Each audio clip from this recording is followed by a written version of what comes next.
এই মুহূর্তে সারা বাংলাদেশের বিভিন্ন জায়গায় ব্যাপক আন্দোলন চলছে। ছাত্র দলের হাতে প্রচুর মাইর খাইয়া এখানে আমরা দেখলাম যে প্রায় অর্ধ শতাধিক শিক্ষার্থী কেউ হাসপাতালে, কেউ অ্যাম্বুলেন্সে, কেউ বেডে আছে।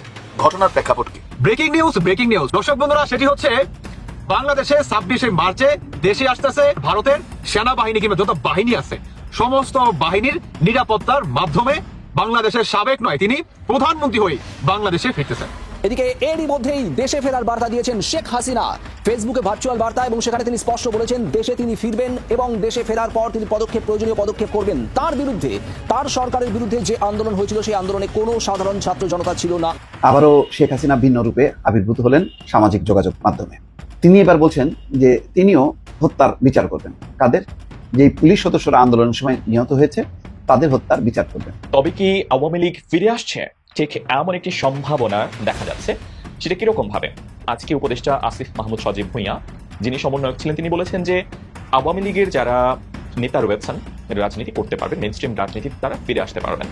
গতকাল সোমবার আমরা দেখলাম যে সোশ্যাল মিডিয়ায় লাইভে এসে শেখ হাসিনা বক্তৃতা দিয়েছেন এবং তিনি দৃঢ় প্রত্যয় ব্যক্ত করেছেন যে তিনি দেশে ফিরে আসবেন। শেখ হাসিনা খুবই দৃঢ় প্রত্যয়ী যে তিনি দেশে ফিরবেন, মানে তাকে কেউ আটকাইতে পারবে না। গত 6 মাস ধরে যা চলছে তাতে সাধারণ মানুষের জীবনে কোনো নিরাপত্তা নেই, অর্থনৈতিক কিংবা সামাজিক নিরাপত্তাও মানুষের এখন এতটুকু পর্যন্ত নেই। সত্য কথা।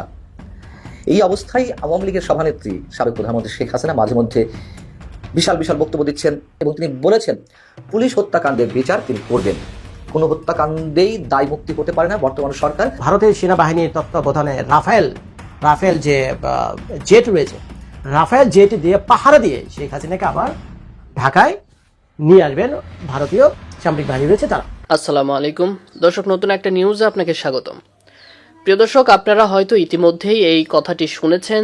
সাবেক প্রধানমন্ত্রী শেখ হাসিনা ভারত থেকে বাংলাদেশে আসবেন মার্চের 2য় এবং 3য় সপ্তাহের মধ্যে। দর্শক, এই কথাটুকু আপনি কতটুকু বিশ্বাস করেন বা আপনার কি মনে হয়? আদৌ কি সাবেক প্রধানমন্ত্রী শেখ হাসিনা মার্চের 2য় এবং 3য় সপ্তাহের মধ্যে বাংলাদেশে আসতে পারবে কি পারবে না? দর্শক, আপনার কাছে কি মনে হয়? আপনার কাছে যদি মনে হয় সে আসতে পারবে তাহলে অবশ্যই কমেন্ট করে জানিয়ে দিন। এরই সাথে সাথে বেশ কয়েকটা গুরুত্বপূর্ণ ভিডিও নিয়ে হাজির হয়েছে আপনাদের সামনে, যার কিছুটা অংশ বিশেষ ইতিমধ্যেই ভিডিও শুরুতেই দেখেছেন। তো দর্শক, ভিডিওর শুরুটা দেখেই কিন্তু বুঝতে পেরেছেন যে আজকের নিউজটা ঠিক কতটা গুরুত্বপূর্ণ এবং ঠিক কোন বিষয়টাকে ইঙ্গিত করছে। তাই বলবো যারা ভিডিওটি অন করেছেন না টেনে সম্পূর্ণ নিউজটি মনোযোগ সহকারে দেখতে থাকুন, তাহলে আজকের মূল বিষয়টা বুঝতে পারবেন।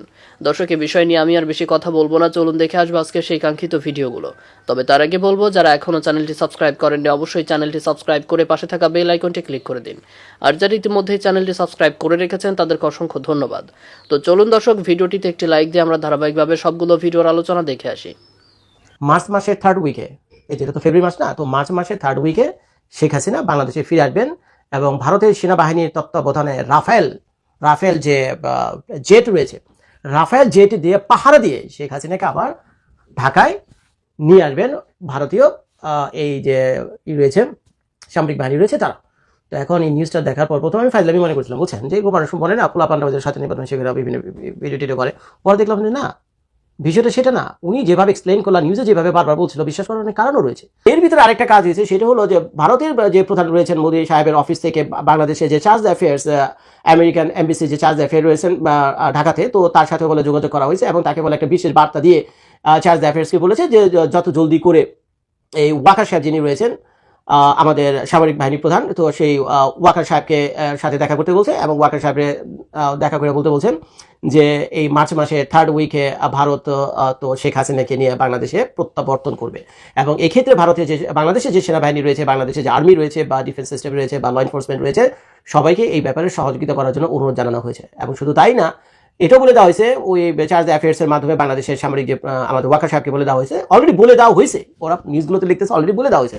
তো সেখানে বলতেছে যদি কোনো কারণে ওয়াকার সাহেব কথা না শুনে তাহলে সামরিক হস্তক্ষেপ করবে ভারত, অর্থাৎ যেটা আমি ভিডিও শুরুতে বলছিলাম, শেখ হাসিনাকে রাফেল যে জেট রয়েছে, আপনারা জানেন অত্যন্ত অত্যাধুনিক ফাইটার রাফেল জেট, কম বেশি আপনার নামটা হয়তো শুনছেন, সেই বিশেষ পাহারা দিয়ে তারপরে শেখ হাসিনা ম্যাডামকে বাংলাদেশে নামিয়ে দেওয়া হবে এবং তার যে দপ্তর সেই দপ্তর তাকে বুঝিয়ে দেওয়া হবে।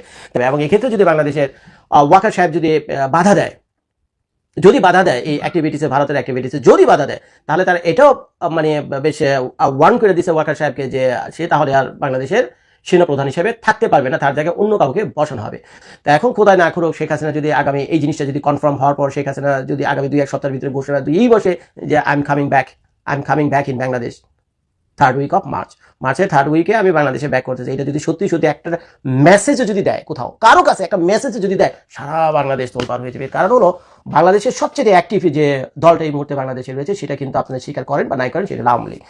দলটা খারাপ হোক আর ভালো, খুব অ্যাক্টিভ, এটা আপনি স্বীকার করতে হবে। এবং শেখ হাসিনার জন্য তারা কারো যান নিতেও পারে এবং নিজেরা যান দিতেও পারে।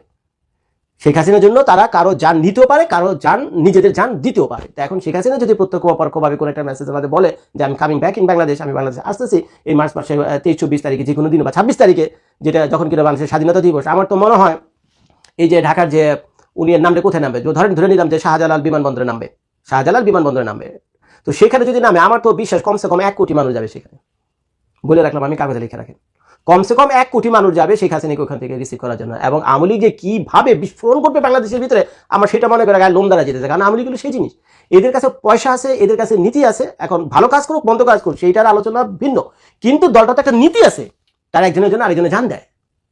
এই মুহূর্তে সারা বাংলাদেশের বিভিন্ন জায়গায় ব্যাপক আন্দোলন চলছে।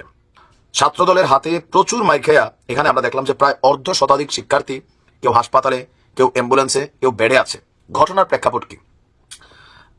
এখন ছাত্রদল দীর্ঘদিন যাবৎ ক্ষমতার বাহিরে থাকার কারণে তারা অনেক কিছু থেকে বঞ্চিত ছিল।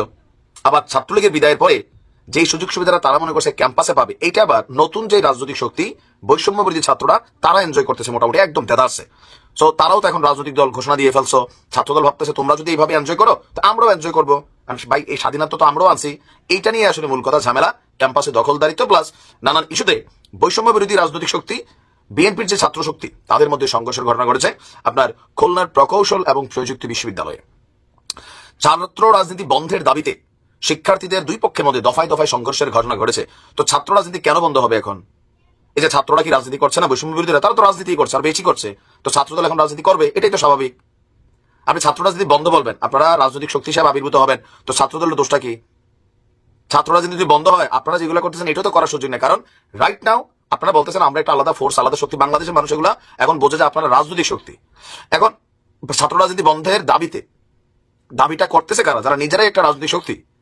তো ছাত্রদলকে এটা বুঝতেছে না? বুঝতেছে। ছাত্রদলের একটা অভিযোগ আছে যে এমনি জাতীয় নাগরিক কমিটি আর বৈষম্য বিরোধী এরা কিন্তু সবাই মানে ABC টিম, তো তারা ছাত্রদলকে প্রতিপক্ষ মনে করে। এখন আমি যখন নিউজটি করছি তখন আপনার পরিস্থিতি নিয়ে প্রায় 2 প্লাটুন বিজিবি মোতায়েন করা হয়েছে।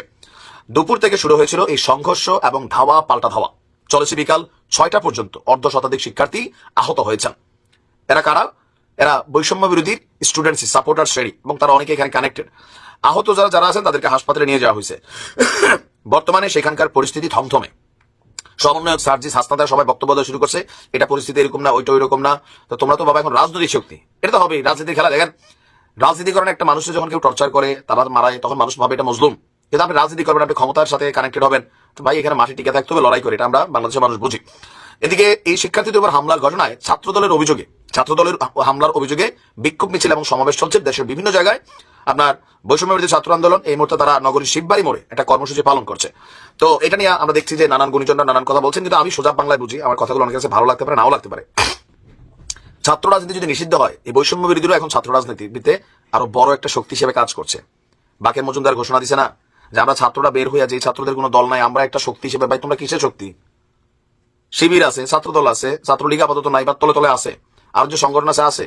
তোমরা একটা রাজনৈতিক ফোর্স, এখন একটা রাজনৈতিক ফোর্সের সাথে মোকাবেলা হবে। এখানে আমি আলাদা কোনো কিছু ক্যালকুলেশন খুঁজে পাই নাই। জোশে আমরা অন্য কথা বলার সুযোগ নেই, কারণ দল গঠিত হচ্ছে আগামী বৃহস্পতিবারে। আপনার দল সামনে চলে আসতেছে, তাদেরই টিম হচ্ছে নতুন যে ছাত্র শক্তি বাইরে, যারা বলে ক্যাম্পাসে ছাত্র রাজনীতি চলবে না, না চললে কেউরই চলবে না। একদল বলবে আমরা ওইভাবে রাজনীতি করে ক্যাম্পাস কন্ট্রোল করি, এটাও একটা রাজনীতি। তোমার কাছে পড়াশোনা করা ক্যাম্পাস কন্ট্রোল করার না। তবে কি আওয়ামী লীগ ফিরে আসছে? ঠিক এমন একটি সম্ভাবনা দেখা যাচ্ছে। সেটা কিরকম ভাবে? বর্তমান অন্তর্বর্তীকালীন সরকার আওয়ামী লীগের বিরুদ্ধে যে পরিমাণ কঠোর অবস্থানের কথা বারংবার ঘোষণা করেছে, আজকে যেন অনেকটা সেই অবস্থান থেকে তারা সরে আসার চেষ্টা করছে বা সরে এসেছে। আওয়ামী লীগকে বাংলাদেশের রাজনীতিতে একেবারে অপ্রাসঙ্গিক করে দিতে চান সমন্বয়কেরা বা সরকার। কিন্তু আজকে উপদেষ্টা আসিফ মাহমুদ সজীব ভুঁইয়া, যিনি সমন্বয়ক ছিলেন, তিনি বলেছেন যে আওয়ামী লীগের যারা নেতা রয়েছেন, কর্মী রয়েছেন, যারা গণহত্যার সঙ্গে বা অপরাধের সঙ্গে জড়িত নন, তারা ক্ষমা চেয়ে রাজনীতি করতে পারবেন, মেইনস্ট্রিম রাজনীতিতে তারা ফিরে আসতে পারবেন। এবং এটি নিশ্চিতভাবেই বাংলাদেশের রাজনীতিতে নতুন কোনো কিছুর বার্তা দিচ্ছে যে হয়তোবা আওয়ামী লীগের প্রতি সরকারের যে কঠোর অবস্থান, সেই অবস্থান থেকে তারা সরে আসার চেষ্টা করছে, অথবা তারা মানুষের পালস বোঝার চেষ্টা করেছেন এবং তারা দেখতে পেয়েছেন হয়তোবা সাধারণ মানুষের মধ্যে এখনো আওয়ামী লীগের প্রতি মানুষের সমর্থন রয়েছে, এবং সেটাও উল্লেখযোগ্য। এমন নয় যে সেই সংখ্যাটা একেবারেই অল্প শতাংশ, ব্যাপারটা আসলে তা নয়। এবং এই একই রকম কথা অনেকটা বলেছেন একজন সমন্বয়ক সার্জিস আলম। তিনি অনেকটা একই সুরে বলেছেন। তিনি বলেছেন যে আওয়ামী লীগের রাজনীতি যারা করতেন, যারা গণহত্যার সঙ্গে জড়িত নন, যারা কোনো অন্যায় করেননি, তারা বা তাদের ব্যাপারে, আওয়ামী লীগের ওই নেতাদের ব্যাপারে, কর্মীদের ব্যাপারে যারা গণহত্যার সঙ্গে যুক্ত নন, তারা চাইলে রাজনীতি করতে পারবেন।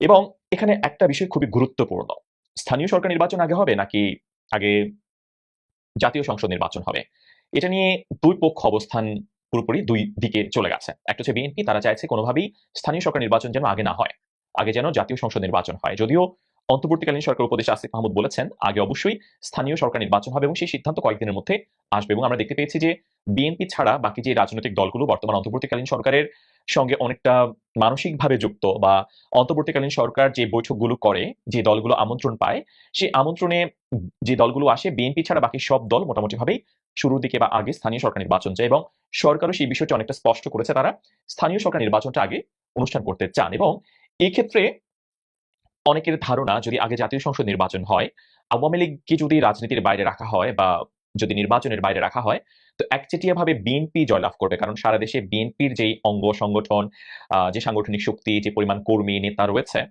তারা স্বাভাবিকভাবেই আওয়ামী লীগ বিহীন সময়ে, যেমন আওয়ামী লীগের সময়কালে যে নির্বাচন দেখেছে বিএনপি অংশগ্রহণ করেন এবং আওয়ামী লীগের একচেটিয়া জয় জয়কার, এবং আওয়ামী লীগ বিহীন সময়ে বিএনপির নেতারাও সংসদে একচেটিয়া জয় পাবেন, এটা অনেকেই ধারণা করে রেখেছেন নিশ্চিতভাবেই তারা জয় পেতে পারেন। এবং সরকার বা বিএনপির বিরোধী যে রাজনৈতিক শক্তিগুলো, জামাত হোক বা অন্যান্য দলগুলো, তারা চায় না কোনোভাবেই আগে জাতীয় সংসদ নির্বাচন হোক, কারণ সেই ক্ষেত্রে বিএনপি একচেটিয়াভাবে জাতীয় সংসদ নির্বাচনে তাদের জয়লাভ করবে আসন অনেক বেশি পরিমাণে, এবং এই আসনগুলোতে যে যারা এমপি হবেন তারা খুব স্বাভাবিকভাবে পরবর্তীতে যদি স্থানীয় সরকার নির্বাচন অনুষ্ঠিত হয়, তারা প্রভাব বিস্তার করবেন এবং স্থানীয় সরকার নির্বাচনেও বিএনপি অনেক বেশি পরিমাণে তাদের জায়গা শক্ত করবে। এবং জামাত ইসলাম বা অন্তর্বর্তীকালীন সরকার বা উপদেষ্টা যারা সমন্বয়ক, তারা বা এই ব্যাপারটা তারা চাইছেন না। কারণ আপনারা জানেন যে কয়েকদিনের মধ্যেই একটি নতুন রাজনৈতিক দল আসতে চলেছে, যেটা প্রধান হবেন একজন সমন্বয়ক এবং উপদেষ্টা নাহিদ ইসলাম। তিনি আগামী সপ্তাহে বা তিনি এই সপ্তাহে শেষের দিকে তিনি পদত্যাগ করতে পারেন, এমন একটি গুঞ্জন রয়েছে।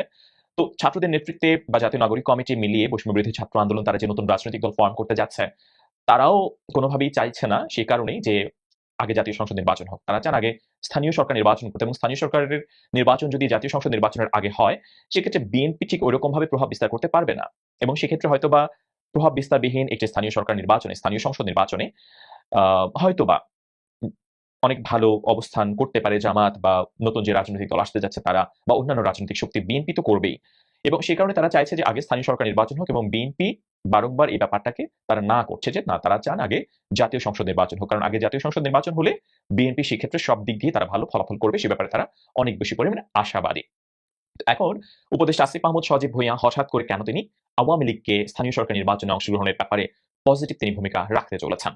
এটা এমন নয় যে আওয়ামী লীগ খুব বেশি পরিমাণে প্রেশার তৈরি করেছে। আজকে আওয়ামী লীগের ডাকা হরতাল ছিল, এবং এই হরতালে যে খুব একটা বেশি প্রভাব পড়েনি, কোনো প্রভাবই পড়েনি, সেটা আপনারা নিশ্চয়ই জানেন। যদিও আওয়ামী লীগের ফেসবুক পেজে আমরা দেখতে পাচ্ছি তারা বলছেন তাদের হরতাল সফল, তারা নানান মহাসড়কের ছবি দিচ্ছেন যেখানে গাড়ি ঘোড়া নেই। যদিও মহাসড়ক যে একেবারে সবসময় খুব বেশি পরিমাণে গাড়ি ঘোড়া পূর্ণ থাকে, ব্যাপারটা তা নয়, মহাসড়ক তো খালিই থাকে, গাড়ি খুব দ্রুত গতিতে চলে যায়।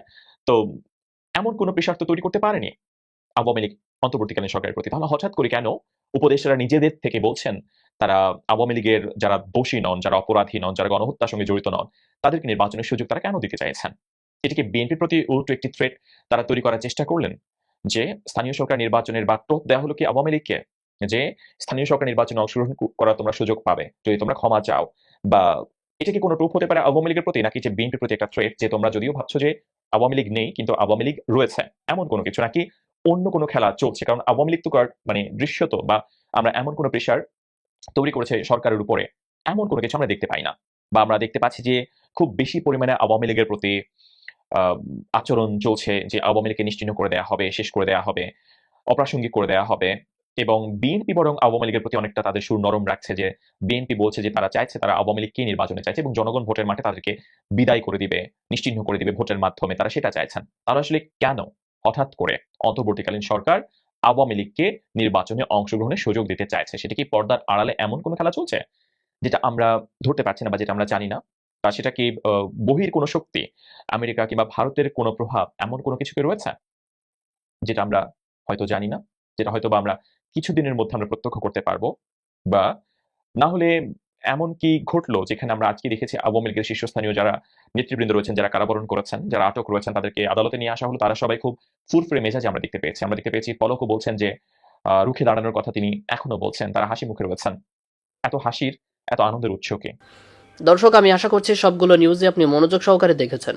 সেই সাথে দর্শক, এই ভিডিওগুলো সম্পর্কিত যদি কোনো তথ্য বা মতামত থাকে তাহলে তো অবশ্যই কমেন্ট করে জানিয়ে দিন। এতক্ষণ সাথে থাকার জন্য ধন্যবাদ। নিউজটি শেষ করছে এখানেই, ফিরছে আগামী ভিডিওতে নতুন কোনো টপিক নিয়ে। আল্লাহ হাফেজ।